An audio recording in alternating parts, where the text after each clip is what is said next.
doim. Assalomu alaykum, foydali maslahatlar kanalimizning aziz muxlislari. Bugun men sizlarni yurakka quvvat beruvchi vositalar mavzusi bilan tanishtiraman. Yurakning sog'lom faoliyat yuritishida dengiz mahsulotlari asosiy o'rin tutadi. Ayniqsa, baliqda to'yinmagan omega 3 yog' kislotalari mavjud. Go'sht mahsulotlari tarkibidagi to'yingan yog' kislotalaridan ko'ra, to'yinmagan yog' kislotalari organizm uchun foydalidir.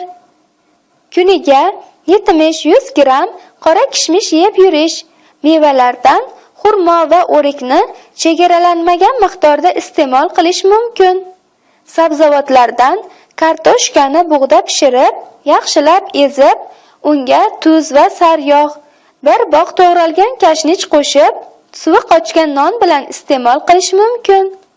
Polis mahsulotlaridan qovunni chegaralanmagan miqdorda iste'mol qilishingiz mumkin.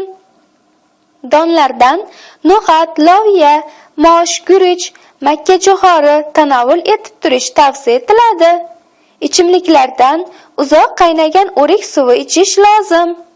Sabzidan, tutdan va boshqa mevalardan pishirilgan shinnilarni suvi qochgan non bilan tanovul qilish mumkin.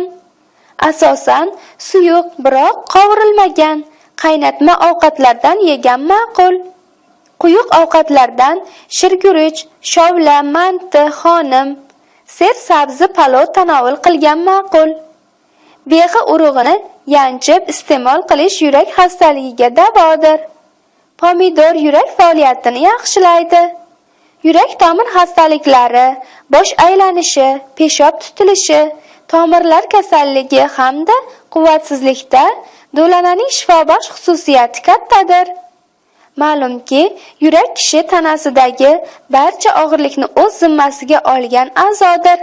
Shunday ekan, har qanday yurak xastaligini davolashda ovqat miqdorini va quvvatini biroz kamaytirib iste'mol qilish lozim.